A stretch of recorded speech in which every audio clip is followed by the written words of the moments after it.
Physics hit তাপ আজকে শুরু করব তাপ আমরা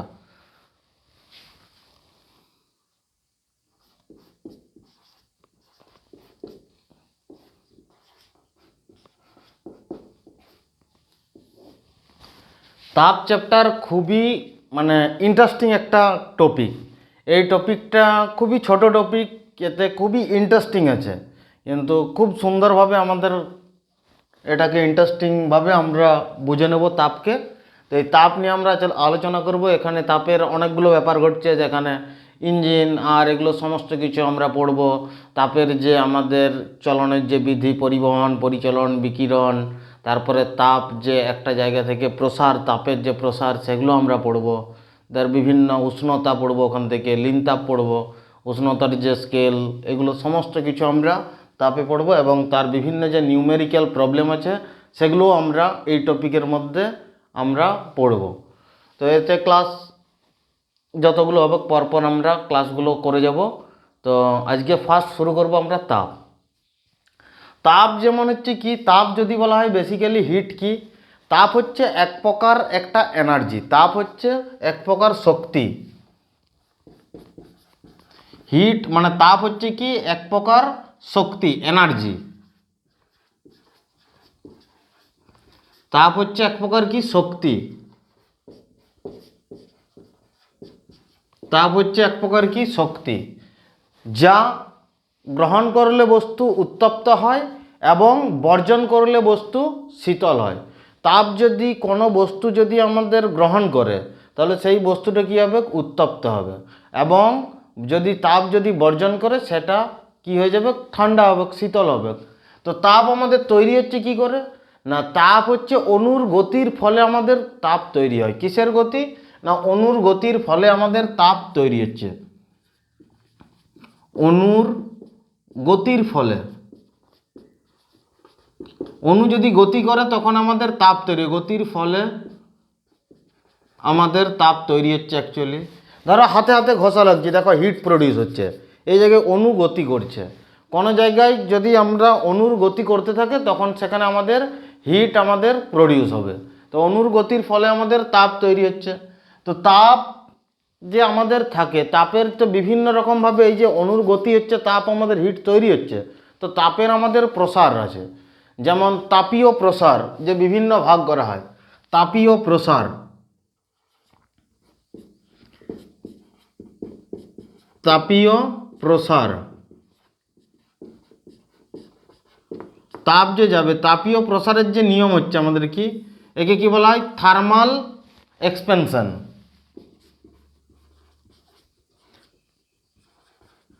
থার্মাল এক্সপেনশন,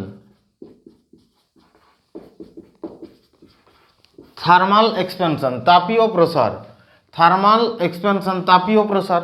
এই থার্মাল এক্সপেনশনের যে আমাদের নিয়ম আছে কি না, থার্মাল এক্সপেনশনের নিয়ম হলো এক নাম্বার কি, তাপ আমাদের যেতে পারে, ধরো কোনো একটা রড, লোহার রড, এটা ধরো একটা লোহার রড,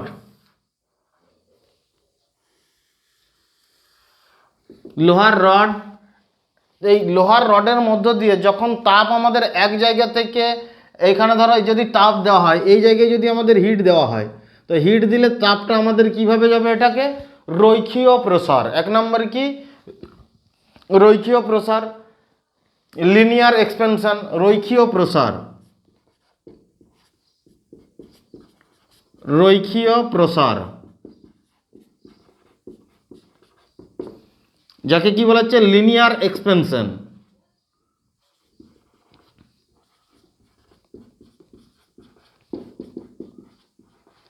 রৈখিক প্রসার, লিনিয়ার এক্সপেনশন। তাপ যদি এখানে দিই সরল রৈখিকভাবে আমাদের আস্তে আস্তে আস্তে আস্তে আস্তে আস্তে আস্তে আস্তে তাপ আমাদের যাবে। রৈখিক প্রসার, লিনিয়ার এক্সপেনশন। লিনিয়ার এক্সপেনশন আমাদের ধরো একটা লোহার রডকে যদি এক প্রান্তে গরম করা হয়, যে পদ্ধতিতে তাপের প্রসার ঘটবে তাকে রৈখিক প্রসার, মানে একদিকে তাপ যখন একমুখী যাচ্ছে তাকে কি বলা হচ্ছে, রৈখিক প্রসার। আবার কি, যখন তাপ দৈর্ঘ্য এবং প্রস্থ কোনো জায়গায় এই দুদিকে যখনই যাবে, এদিকেও যাবে এবং এদিকেও যাবে, চারিদিকে, কোনো একটা তাওয়া ধরো, তাওয়ার মধ্যে যখন তাওয়া গরম করা হয়, রুটি করা তাওয়া, তাওয়া যদি গরম করা হয়, হিট দেওয়া হয় নিচে, তো তাওয়াটা চারিদিকে গরম হচ্ছে, দৈর্ঘ্য এবং প্রস্থ দুদিক দিয়ে যাচ্ছে, দৈর্ঘ্য এবং প্রস্থ দুদিক দিয়ে যাচ্ছে, তাকে কি বলা হচ্ছে? ক্ষেত্রীয় প্রসার। ক্ষেত্রীয় প্রসার, তাকে কি বলা হচ্ছে? না এরিয়াল এক্সপেনশন।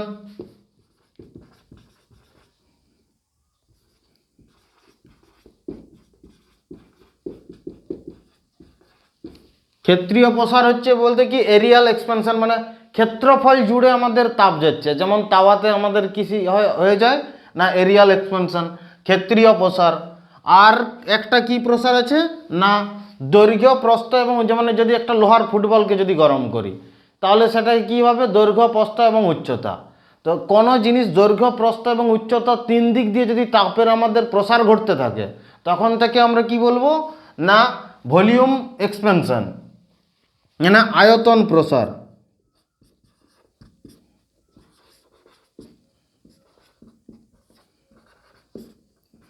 আয়তন প্রসার, আয়তনে ভলিউম এক্সপেনশন।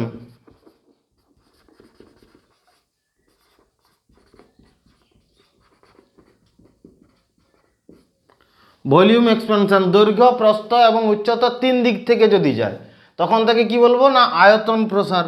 তো এগুলোর মধ্যে যেমন ক্ষেত্রীয় রৈখিক প্রসার গুণাঙ্ক আছে, কোএফিসিয়েন্ট অফ লিনিয়ার এক্সপেনশন, ক্ষেত্রীয় প্রসার কোএফিসিয়েন্ট অফ এরিয়াল এক্সপেনশন, আয়তন প্রসার গুণাঙ্ক যেমন বেরোবে কোএফিসিয়েন্ট অফ ভলিউম এক্সপেনশন। এগুলোর ফর্মুলা আছে, এগুলো আমি বলছি।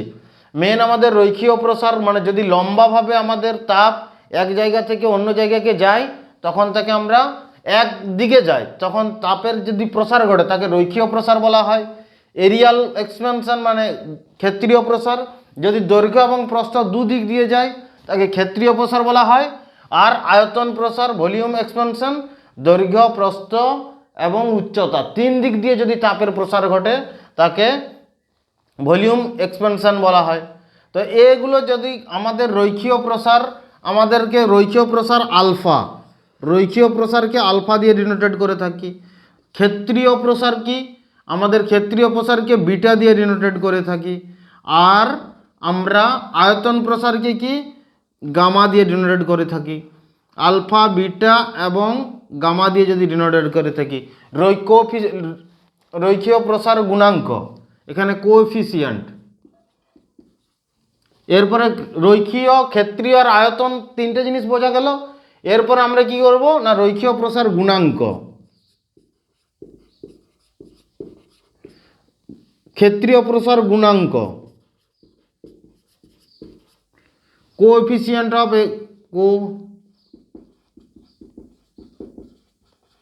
Coefficient of linear expansion, coefficient of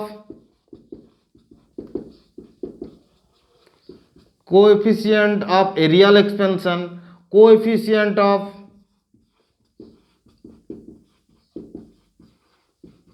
coefficient of volume expansion, coefficient of volume expansion।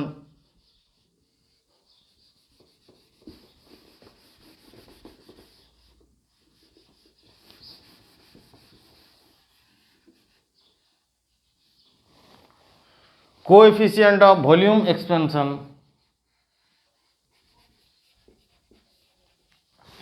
coefficient of volume expansion. তো এখানে তিনটে জিনিসকে আমরা যদি এখানে coefficient of volume expansion, coefficient of areal expansion এবং কোএফিসিয়েন্ট অফ লিনিয়ার এক্সপেনশন আয়তন প্রসার গুণাঙ্ক, রৈখিক প্রসার গুণাঙ্ক, ক্ষেত্রীয় প্রসার গুণাঙ্ক এবং আয়তন প্রসার গুণাঙ্ক তিনটেকে আমরা ডিনোটেট করে কি থাকি? রৈখিক প্রসার গুণাঙ্ককে আলফা, ক্ষেত্রীয় প্রসার গুণাঙ্ককে বিটা এবং আয়তন প্রসার গুণাঙ্ককে গামা দিয়ে ডিনোটেট করে থাকি। আলফা বিটা এবং গামা, যদি আলফা ককে রৈখিক প্রসার গুণাঙ্ককে, ক্ষেত্রীয় প্রসার গুণাঙ্ককে কি বিটা দিয়ে ডিনোটেট করে থাকি এবং আয়তন প্রসার গুণাঙ্ককে কি গামা দিয়ে ডিনোটেট করে থাকি। এদের অনুপাত যেমন রৈখিক প্রসার গুণাঙ্কতে আমাদের তাপের যে প্রসার ঘটে, থার্মাল এক্সপেনশন যে ঘটছে, রৈখিক প্রসার গুণাঙ্কতে থার্মাল যে একটা দিকে ঘটছে, একদিকে ঘটছে।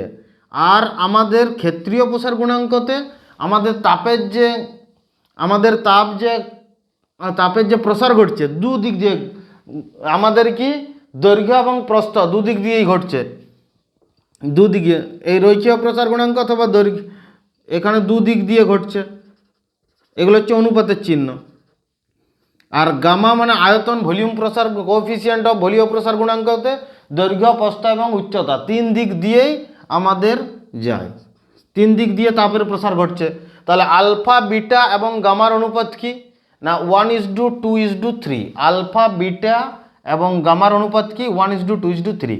রৈখিক প্রসার গুণাঙ্ক, দৈর্ঘ্যীয় প্রসার গুণাঙ্ক এবং ক্ষেত্রীয় প্রসার গুণাঙ্কের অনুপাত কি 1:2:3। রৈখিক প্রসার গুণাঙ্ক, দৈর্ঘ্যীয় প্রসার গুণাঙ্ক এবং রৈখিক প্রসার গুণাঙ্ক, ক্ষেত্রীয় প্রসার গুণাঙ্ক এবং আয়তন প্রসার গুণাঙ্কের অনুপাত 1:2:3। 1:2:3, 1:2:3। আলফা, বিটা, গামার অনুপাত কি 1:2:3। তো এগুলো আমাদের যখন আমরা ক্যালকুলেশন করব ম্যাথমেটিক্যালি, এগুলো সূত্র আছে। যেমন রৈখিক প্রসার গুণাঙ্ক আলফা সমান আমরা কি যেমন ডেল্টা আমাদের দৈর্ঘ্যের পরিবর্তন ডেল্টা এল বাই প্রারম্ভিক দৈর্ঘ্য এল ইন্টু তাপমাত্রার পরিবর্তন। এই যে ডেল্টা চিহ্ন মানে কোনো জিনিসের, আমাদের ফিজিক্সের ডেল্টা কেন ব্যবহার করা হয় না, কোনো জিনিসের যদি পরিবর্তন ঘটে সেই পরিবর্তনের জন্য তার আগে আমরা ডেল্টা চিহ্ন ব্যবহার করি। যেমন ডেল্টা টি মানে তাপমাত্রার যে পরিবর্তন হবে তার আগে আমরা যেমন ডেল্টা মানে তাপমাত্রার পরিবর্তন এটা। তাহলে এটাকে আমরা কি লিখতে পারি না রৈখিক প্রসার গুণাঙ্ক সমান দৈর্ঘ্যের পরিবর্তন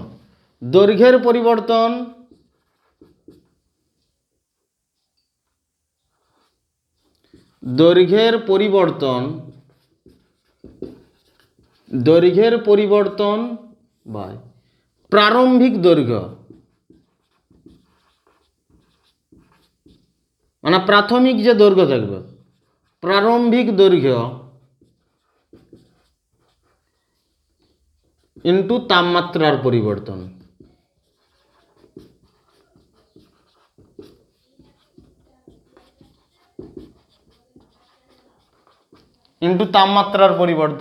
এটা হলো কি রৈখিক প্রসার গুণাঙ্কের সূত্র, আলফা সমান দৈর্ঘ্যের পরিবর্তন বাই প্রারম্ভিক দৈর্ঘ্য ইন্টু তাপমাত্রার পরিবর্তন। ক্ষেত্রীয় প্রসার গুণাঙ্কের সূত্র আমরা কি লিখব, বিটা সমান, এখানে বিটা সমান আমরা লিখব ক্ষেত্রীয় প্রসার গুণাঙ্ক বিটা সমান আমরা লিখব কি না সেম আগেরটা যেরকম করলাম পরেরটা ঠিক আমাদের ক্ষেত্রীয় প্রসার গুণাঙ্কের ক্ষেত্রে তোমরা চেষ্টা করো কিভাবে করা যায়।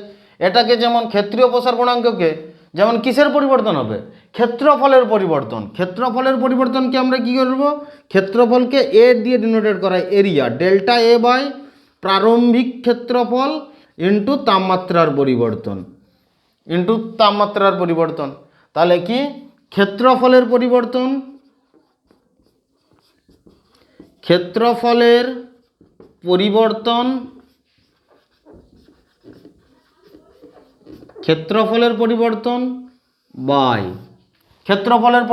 বাই এখানে কি প্রাথমিক ক্ষেত্রফল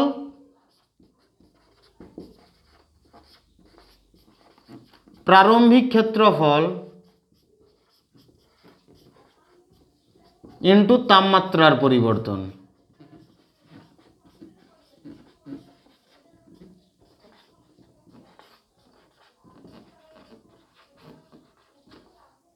প্রাথমিক ক্ষেত্রফল ইন্টু তাপমাত্রার পরিবর্তন। আবার এই গামা সমান আমরা কি লিখতে পারি, এখানে কি লিখতে পারি না আয়তন প্রসার গুণাঙ্কের ক্ষেত্রে আমরা সেম যেমন আমরা রৈখিক প্রসার গুণাঙ্কে করেছি, ক্ষেত্রীয় প্রসার গুণাঙ্কে করেছি, সেম আয়তন প্রসার গুণাঙ্কের ক্ষেত্রে সেম করব। এখানে যেমন আয়তনের পরিবর্তন, আয়তন ভলিউমকে ভি দিয়ে ডিনোটেড করা হয়, আয়তনকে আমরা ভি দিয়ে ডিনোটেড করে থাকি। আয়তনের পরিবর্তন বাই এখানে কি লিখব না প্রারম্ভিক প্রারম্ভিক আয়তন মানে প্রাথমিক যে আয়তন থাকে সেই আয়তন ইন্টু আমাদের এখানে কি করা হবে, তাপমাত্রার পরিবর্তন। তাপমাত্রার পরিবর্তন, তাহলে কি আয়তনের পরিবর্তন, আয়তনের পরিবর্তন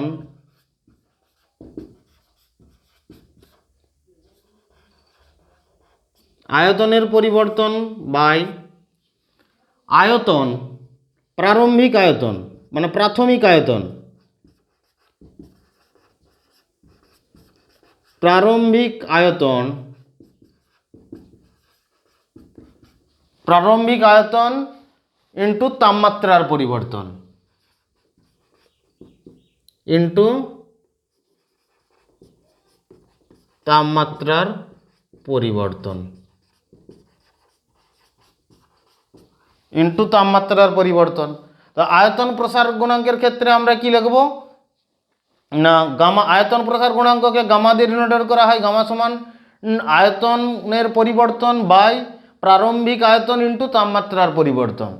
ক্ষেত্রীয় প্রসার গুণাঙ্কের ক্ষেত্রে এখানে এই বিটা সমান আমরা কি লিখব, এই বিটা সমান এখানে করেছি ক্ষেত্রীয় বিটা সমান delta A by A into delta T, মানে ক্ষেত্রফলের পরিবর্তন ডিভাইডেড বাই প্রারম্ভিক ক্ষেত্রফল ইন্টু তাপমাত্রার পরিবর্তন। এখান থেকে আমাদের নর্মাল যে ম্যাথগুলো আছে সে ম্যাথগুলোতে আমাদের নর্মাল যে কোশ্চেন আসবে,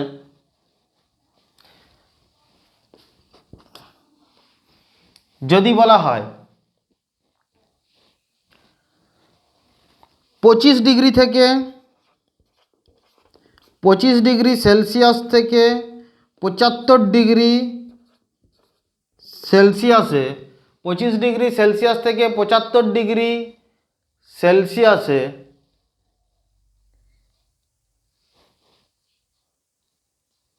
পরিবর্তিত হলে যদি কোনো একটি 25 ডিগ্রি সেলসিয়াস থেকে 75 ডিগ্রি সেলসিয়াসে পরিবর্তিত হলে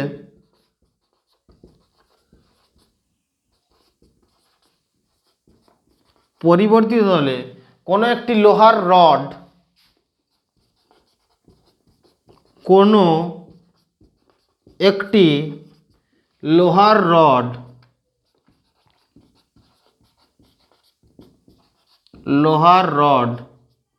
কোনো একটি লোহার রডের দৈর্ঘ্য মানে প্রাথমিক দৈর্ঘ্য, লোহার রডের দৈর্ঘ্য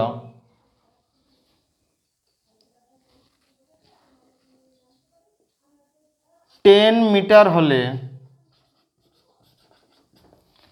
10 মিটার হলে রডটির দৈর্ঘ্যের পরিবর্তন নির্ণয় করো। রডটির যে ধরো একটা 25 ডিগ্রি সেলসিয়াসে একটা রডকে রাখা হয়েছে, সেটাকে যদি আমরা 75 ডিগ্রি সেলসিয়াসে আমরা সেই রডটাকে রাখি, তখন তার যে দৈর্ঘ্যের যে পরিবর্তন ঘটবে সেটাকে নির্ণয় করতে বলবে। এবং রৈখিক প্রসার গুণাঙ্ক তার আলফা সমান আমরা ধরে দিচ্ছি, আর আলফা সমান রৈখিক প্রসার গুণাঙ্ক ধরে নাও 10, আলফার মান হচ্ছে ধরে নাও, আলফার মান সাপোজ একটা ধরে নিতে বলছি, নর্মালি ধরে নাও 10। রডটির দৈর্ঘ্যের পরিবর্তন নির্ণয় করো।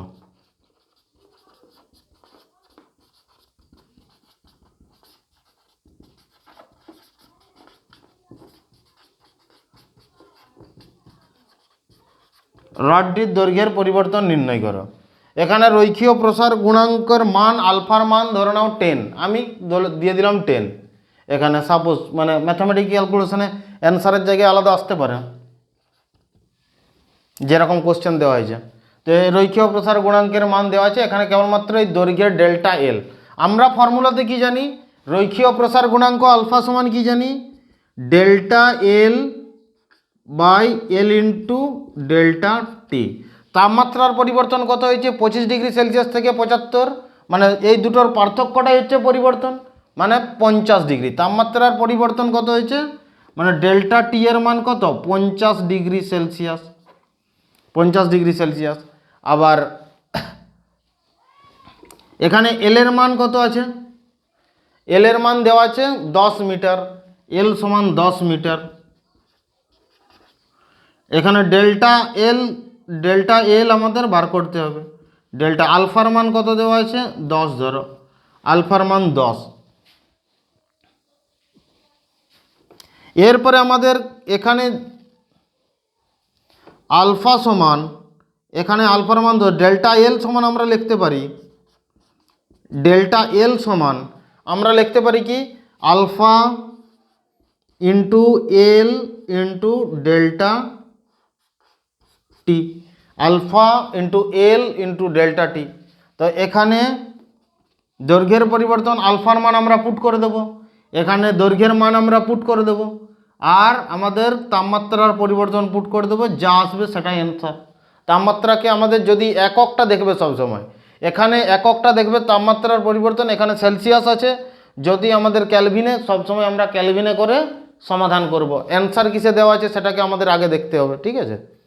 এককটা দেখে নেবে, তার দৈর্ঘ্যের পরিবর্তন আমাদের এখানে বার করতে হবে।